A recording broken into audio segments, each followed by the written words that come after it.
Okay so hello बच्चों, this is Abhishek sir from motive commerce academy and मैंने आपसे बोला था है ना कि बोर्ड एग्जामिनेशन की तैयारी में मैं कोई भी चूक नहीं होने दूंगा। कोई भी चैप्टर में लेट होगा लेकिन आपको वीडियोस अवेलेबल होंगे, है ना। आप कमेंट्स करते हो ना, मेरे को सब अवेलेबल हो जाता है। मैंने पोल किया था, है ना, ग्रुप में आपको पोल किया था। उसमें मैंने पूछा था कि बाइनोमियल डिस्ट्रीब्यूशन के ऑल इंपॉर्टेंट क्वेश्चंस बना दूं या ऑर्गेनाइजेशन ऑफ कॉमर्स के। तो अराउंड 50 वोट्स आए थे ऑर्गेनाइजेशन ऑफ कॉमर्स के, लेकिन 15 से 16 वोट मैंने उसमें भी देखा है ना। 15-16 वोट उसमें भी था जिसमें बाइनोमियल डिस्ट्रीब्यूशन में था। ठीक है, तो बाइनोमियल डिस्ट्रीब्यूशन के भी इंपॉर्टेंट क्वेश्चंस को आपको साथ में लेके चलूंगा। इसके रिगार्डिंग कितने वीडियोस अवेलेबल होंगे सर? 2 वीडियोस अवेलेबल होंगे जिसके अंदर मैं जितने भी इंपॉर्टेंट क्वेश्चंस पॉसिबिलिटी बनती है वो सारे क्वेश्चंस को डिस्कस कर लूंगा। ठीक है, सारे क्वेश्चन मतलब सारे क्वेश्चन मैं डिस्कस कर लूंगा। बाइनोमियल डिस्ट्रीब्यूशन में भी आपको तकलीफ नहीं होने दूंगा। ठीक है, जो टॉपिक्स को हमें ऑप्शंस में लेके चले हैं ना, जैसे देखो बाइनोमियल डिस्ट्रीब्यूशन अगर आप कर लेते हो ना, तो आपका अगर प्रोबेबिलिटी अगर छूट रहा है, 1-2 क्वेश्चन ही आ रहा है, 3 क्वेश्चन में से 2 ही क्वेश्चन आ रहा है, तो आप यहां से उठा लोगे भाई, है ना। ऑप्शन आ जाएगा आपके पास। ठीक है, कोई क्वेश्चन टफ बनता है तो आपके पास ये 2 के 2 क्वेश्चन बाइनोमियल डिस्ट्रीब्यूशन का सेक्शन डी में अवेलेबल होगा। ठीक है, तो आप आसानी से कर सकते हो। प्लस सेक्शन सी में भी क्वेश्चन पूछे जाते हैं, मजा आएगा ये करने में। देखिए ना, मैं बहुत आसानी से एकदम मजा दिला दूंगा ये चैप्टर में। ठीक है, बस ध्यान से समझते चलना सारी चीजों को। क्वेश्चन लिख लेता हूं एक। देखो, मैं एक क्वेश्चन उठाया हूं, है ना। ये कुछ भी तरीके से हो सकता है, ऐसा भी दे सकता था P of X is equal to, ऐसा दे सकता था C into X square minus X, ऐसा करके भी दे सकता था, है ना। या एक्स स्क्वायर माइनस 2 ऐसा भी करके दे सकता था, कुछ भी दे सकता था, है ना। मैंने एक क्वेश्चन उठाया इस तरीके का, भाई ऐसा क्वेश्चन दिया है, भले ऐसा दे दे कुछ भी दे दे, आपको करना क्या है वो समझिए। अगर इस तरीके से क्वेश्चन दे और एक्स का वैल्यू कुछ दे दे अपने को, है ना, तो क्या क्या पूछ सकता है पहले तो वो समझेंगे। सबसे पहले ना आपसे ये कांस्टेंट का वैल्यू, ये वैल्यू निकालने को बोला जाता है। मोस्ट ऑफ द टाइम ये वैल्यू पूछा जाता है कि भाई इस वैल्यू, यहां पे आपको ऐसे भी लिख सकता था 4k 5k ऐसा लिख देता है ना। सी की जगह पे के लिख देता है और बोलता के का वैल्यू निकालो, है ना। तो सबसे पहले टाइप का क्वेश्चन क्या बना, ये हमारे को क्वेश्चन दिया गया और पहला क्वेश्चन हमको लिख के दिया गया, find the value of C. Find the value of C. क्या करेंगे सर, शुरुआत कहां से करते हैं, किस तरीके से हम ये क्वेश्चन को इंटरप्रेट करेंगे? तो पहले ये बात समझिएगा, एक्स के जितने भी वैल्यूज दिए होंगे ना, वो सारे के प्रोबेबिलिटी हमेशा इज इक्वल टू कितने होंगे? 1। दिमाग में फिट कर लो, एक्स के जितने भी वैल्यूज गिवन होंगे, लेट सपोज करते हैं यहां पे, अगर ये क्वेश्चन के हिसाब से देखूं तो p of 1 plus p of 2 plus probability of 3 plus probability of 4, ये सब के probability is equal to value कितना होगा? 1। ये स्टेप्स के साथ ही आप सी का वैल्यू निकाल पाओगे, ये कांस्टेंट का वैल्यू निकाल पाओगे। बात समझ में आ रहा है? Probability of 1 plus probability of 2 plus, अगर यहाँ पे 5 भी रहता ना तो प्रोबेबिलिटी ऑफ 5 भी जोड़ देते हैं। अगर यहाँ कहीं 0 लिखा होता ना तो P of 0 plus P of 1, P of 2, P of 3, P of 4, ये सबको जोड़ के इज इक्वल टू 1 करते हैं। बात समझ में आ रहा है? लॉजिक समझते चले। इसके बेस पे मैं एक क्वेश्चन भी दूंगा आपको, वो करके देना रहेगा, उसका आंसर आप मेंशन करोगे क्वेश्चन प्रैक्टिस करके। एक क्वेश्चन को पहले अच्छी तरीके से समझा देता हूं। देखो, ये हमने लिख लिया, अब लिखने के बाद क्या करेंगे? प्रोबेबिलिटी ऑफ 1, देखिए p ऑफ x, जहां जहां x है वहां वहां हम क्या रख देंगे? अगर 1 का प्रोबेबिलिटी निकालेंगे तो 1 रखेंगे। देखिए c इंटू 1/4 का पावर 1, ये देखिए इसके जगह पे यही रखूंगा मैं, है ना। देखिए p ऑफ x, x के जगह पे हमने 1 रख दिया, प्लस प्रोबेबिलिटी ऑफ 2 के टाइम पे क्या हो जाएगा? x के जगह पे 2 हो जाएगा, c इंटू 1/4 का पावर 2 प्लस c इंटू 1/4 का पावर 3 प्लस c इंटू 1/4 का पावर 4 इज इक्वल टू कितना हो जाएगा सर? 1। एकदम ध्यान से समझते चलना, मैं सारे इंपॉर्टेंट क्वेश्चन डिस्कस कर रहा हूं। पहला स्टेप हमारा सी निकालने का ये तरीका, चलो निकाल लेते हैं। ये हो जाएगा c इंटू 1/4 रह जाएगा, प्लस c इंटू 1 1 जा 1 और 4 4 जा 16, 1/16 हो जाएगा, प्लस c इंटू 1/4 4 जा 16 इंटू 4 करेंगे तो कितना? 64 हो जाएगा, plus c into 1/256 is equal to कितना हो गया? 1। समझ में आ रहा है सब? तो ये क्या हो जाएगा भाई? c/4 plus c/16 plus c/64 plus c/256 is equal to 1। एकदम ध्यान देते चलेंगे सारे स्टेप्स पे। अब तो बेसिक कैलकुलेशन आ गया। नीचे सबका एलसीएम लीजिए, सबका एलसीएम निकालेंगे, आ जाएगा 256, है ना, 256 आ गया। अब ये सबके नीचे देखेंगे 256 बनाने के लिए किससे किससे मल्टीप्लाई करना पड़ रहा है। तो अगर 256 इसमें बनाना है तो इनटू कितने से करना पड़ेगा, 64 से। कैसे पता करते हैं, तो 256 डिवाइड बाय 4 करके देखिए, आपको आ जाएगा 64। तो ऊपर भी तो 64C। देख लेता हूं बोर्ड कहां तक आ रहा है। ओके, विजिबल है। 64C प्लस इसको करेंगे तो 16 into 16C plus 4C plus C is equal to कितना हो गया, 1। यहां तक क्लियर। यहां से फिर स्टेप मैं यहां पे लेके आता हूं, सीधा इधर पे स्टेप लेके आता हूं उसको। देखो ये सबको जोड़ दो, 64 प्लस 16 कितना हो जाएगा, 80। 80 plus 4 plus 1 85C upon 256 is equal to कितना है, 1, बराबर है। तो 85C इज इक्वल टू 256 लिख सकता हूं। तो C इज इक्वल टू क्या हो गया, 256 अपॉन 85।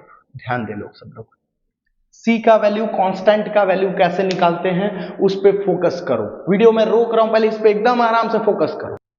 हो गया फोकस भाई? ओके, तो पहला टाइप का क्वेश्चन C कैसे निकलेगा वो तो पता चल गया, क्योंकि यही क्वेश्चन में बहुत सारी चीजें पूछ ली जाती है भाई। कैसे करेंगे? दूसरा क्वेश्चन पूछा जा रहा है भाई। दूसरा क्वेश्चन बोला गया P of X is equal to 2 बताओ। क्या बोला? P of X is equal to 2 रख के बताओ कि क्या आ रहा है। तो हम लिखेंगे P ऑफ 2 क्या था हमारा, P of 2 that is probability of 2 is equal to कितना आया था भाई, C अपॉन 16 आया था ना, है ना, ऐसा आया था ना, C अपॉन 16 ऐसा कुछ आया था। तो C का वैल्यू हमारे पास है 256 अपॉन 85 होल अपॉन 16 अपॉन 1, बराबर है। सॉल्व कर लो, 256 अपॉन 85 इंटू 1 अपॉन 16, इससे करोगे तो कितना हो जाएगा, 16। तो आंसर क्या आ जाएगा भाई, 16 upon 85। P of x is equal to आ गया, है ना। तो इसी तरीके से आप मुझे P of x is equal to 2 मैंने बताया ना, तो आप मुझे P of x is equal to 4 बता के देंगे। सॉल्व करना शुरू कर दो। P ऑफ x, वीडियो रोको, P of x is equal to 4 निकाल के मुझे फटाक से दो। P of x is equal to 4 का वैल्यू मुझे लाके दो। आप डायरेक्टली ये वैल्यू नहीं ला सकते थे, पहले आपको कांस्टेंट का वैल्यू निकालना पड़ेगा, है ना। कांस्टेंट का वैल्यू निकालने के बाद आप ये वैल्यूज पुट कर करके ला सकते हैं, ठीक है। तो पहला क्या, फाइंड C बोला, फिर बोला कि find P of x is equal to 2, वो भी हमने निकाल दिया। फिर क्या बोलता है ना, इसको टेबल में शो करो, कुछ इस तरीके, या तो एक और चीज बोलता है, वहां पे भी ध्यान दे लो। ऐसा पूछता है P ऑफ ऐसा 1 less than x less than 4, बराबर। ये क्वेश्चन ब्लैक मार्कर ले लेता हूं। पहला क्वेश्चन कैसे होता है वो पता चल गया आपको, दूसरा क्वेश्चन कैसा होता है वो पता चल गया, तीसरा जो क्वेश्चन दिया गया है ऐसा लिख दिया। अब काफी बच्चों का तो माथा एकदम चकरा जाएगा कि सर इसका मतलब होता क्या है। देखो ना, P ऑफ क्या बोला, 1 और 4 के बीच के वैल्यूज निकालने बोला है, मतलब मुझे ये बोल रहा है P of 2 plus P of 3 निकालने को बोला जा रहा है। क्या बोल रहा है, P of 2 plus P of 3। लाओ P ऑफ 2 और P ऑफ 3 को लेके आ जाओ, P of 2 plus P of 3, P of 2 plus P of 3, है ना। ये दोनों को जोड़ दो, जोड़ने के बाद C का वैल्यू C का जगह पे रख लेना, आंसर आ जाएगा, है ना। इसी क्वेश्चन के हिसाब से P ऑफ 2 और प्लस P ऑफ 3 करेंगे तो कैसे आंसर आएगा। चलो कहां पे रखूं मैं इसको मिटा लेता हूं, C का वैल्यू तो अपना आ गया, है ना, तो इसको मिटाते हैं। ये जगह मैं खाली कर लेता हूं। आपको तो टेंशन नहीं है, मिटाने के बाद भी आप पीछे चले जाओगे तो आपको समझ में आ जाएगा, है। चलिए, मुझसे बोला गया था P ऑफ ऐसा ब्रैकेट में 1 less than x less than 4, मतलब 1 और 4 के बीच का value P of 2 plus P of 4, sorry P of 3, बराबर, है ना। P ऑफ 2 और P ऑफ 3 निकालने को बोला गया, तो P ऑफ 2 कितना होगा सर, C इंटू 1 अपॉन 4 का पावर कितना, 2 ना, प्लस C इंटू 1 अपॉन 4 का पावर 3। सॉल्व कर लेते हैं। 1/16, ये ऑलरेडी हम निकाल चुके थे, अगर आप वो स्टेप कर चुके थे तो टेंशन नहीं था, लेकिन मैं मिटा दिया हूं तो मेरे भूल गया थोड़ा, ठीक है। 64, तो ये हो गया था हमारा C/16 और ये हो गया था हमारा C/64, इसी का वैल्यू निकालना था हमको, है ना। सॉल्व कर लेते हैं, ये दोनों का एलसीएम निकालेंगे। 64 4C plus C 5C/64, C की जगह पे वैल्यू रखो, आंसर आपका आ जाएगा, ठीक है। C की जगह पे जो भी वैल्यू है उसको रखो और आपके आंसर्स आ जाएंगे। आई होप पॉइंट क्लियर हो रहा होगा, ठीक है। तो इस तरीके से हम वैल्यूज निकालते हैं, पहले टाइप का, दूसरे टाइप का, तीसरे टाइप का क्वेश्चन समझ में आया। लेकिन अगर यहीं पे मैं चौथे टाइप के क्वेश्चन में थोड़ा सा मैं बदलाव करूं, ऐसा लिख दूं, P of 1 less than equal to x less than equal to 4, तो हम इसको कैसे प्रेजेंट करेंगे? तो probability of 1 plus probability of 2 plus probability of 3 plus probability of 4, क्योंकि क्या बोल रहा है, x का वैल्यू 1 और 1 से बड़ा और 4 और 4 से, 4 भी होना चाहिए और 1 भी होना चाहिए, है ना।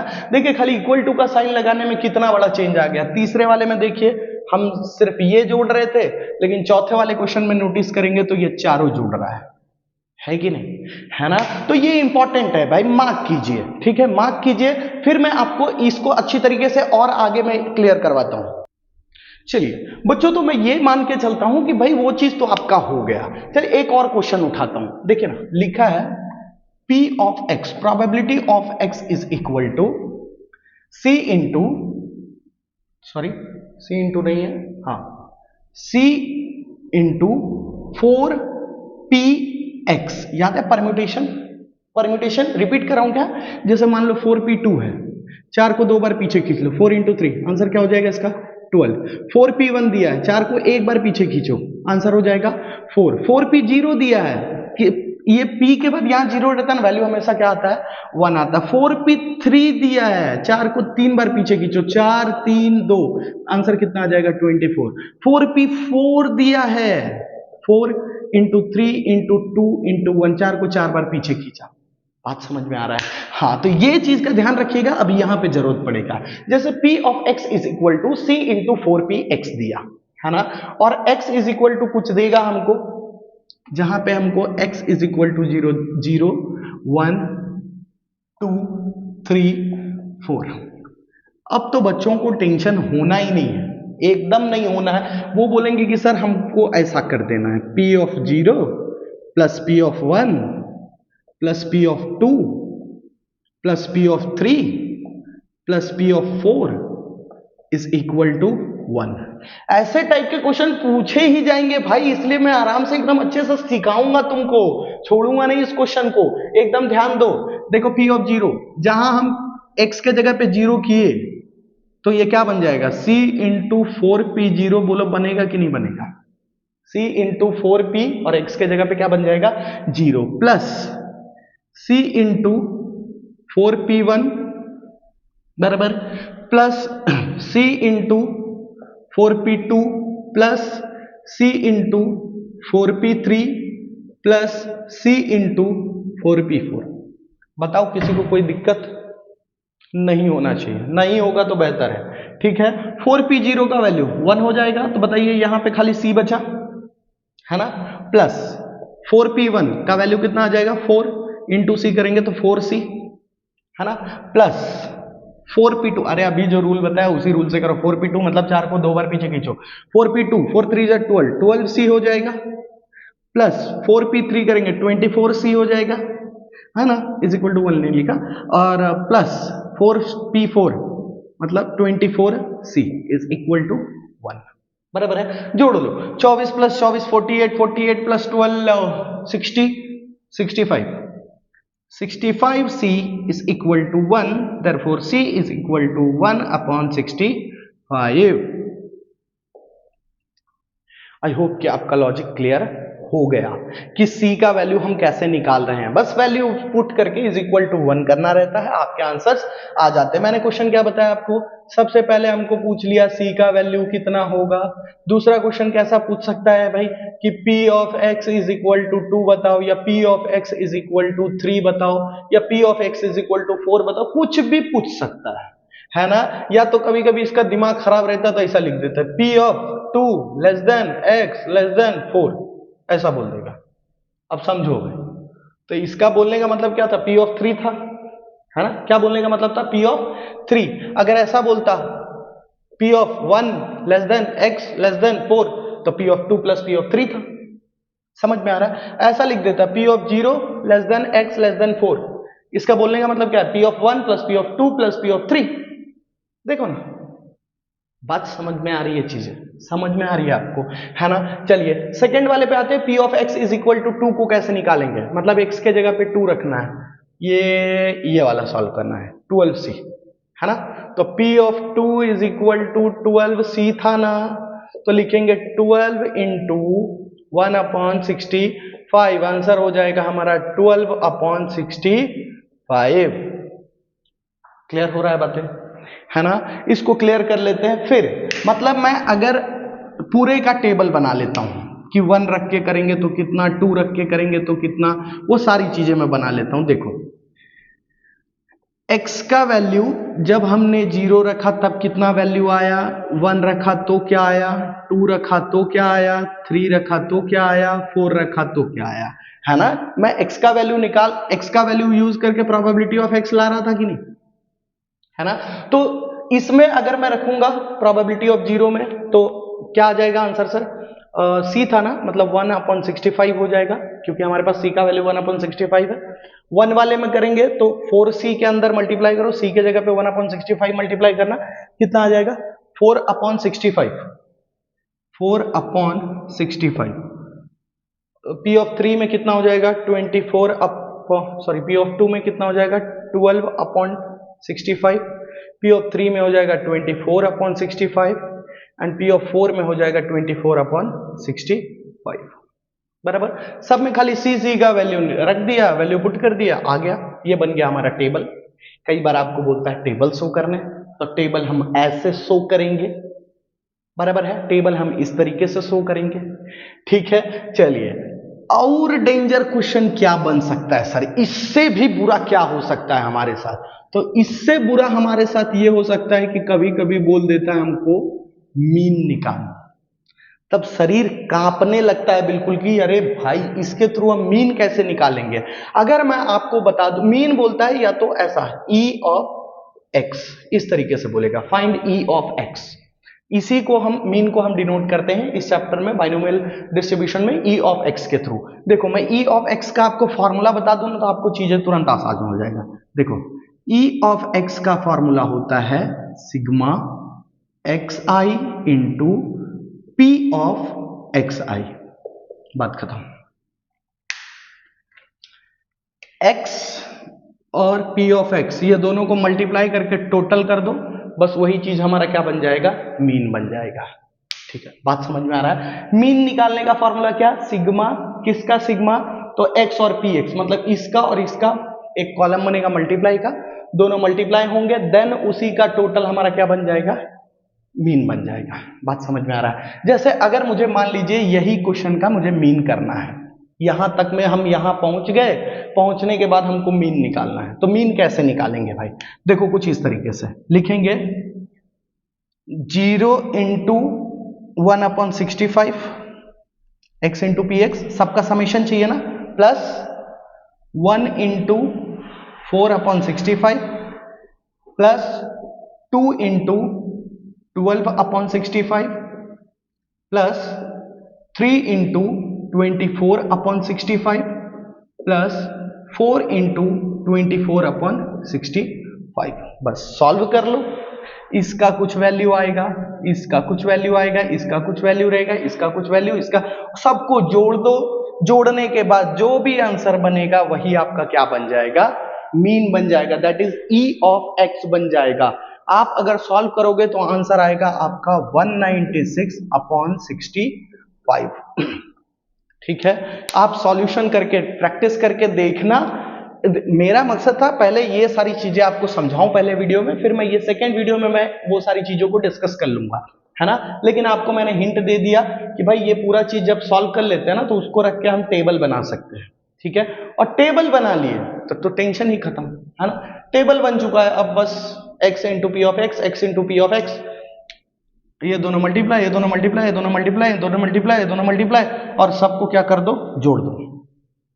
ठीक है, तो बन जाएगा आपका ई ऑफ एक्स, मतलब मीन निकालना आ जाएगा। अगले वीडियो में मैं ये भी डिस्कस करूंगा कि वेरिएंस बोला जाता है, वेरिएंस निकालने बोला जाता है तो हम कैसे निकालते हैं। ठीक है, हर चीज मैं एक ही वीडियो में नहीं डिस्कस करना चाहता, चीजें आपको कंफ्यूज कर देगी। ठीक है, चलिए ये सिर्फ आपका कोशिश करूंगा ना कि 3 वीडियो अवेलेबल करा दूं भाई, कोई टेंशन नहीं, 3 वीडियो अवेलेबल हो जाएगा, है ना। 3 दिन लगाएंगे इसको, ओसी का तो चल ही रहा है, बीच बीच में आपको ये टोचन वाले वीडियोस मिलते रहेंगे। ठीक है, चलिए प्रैक्टिस कर लीजिएगा, इसको अच्छी तरीके से देख लीजिएगा, मिलेंगे अगले वीडियो में।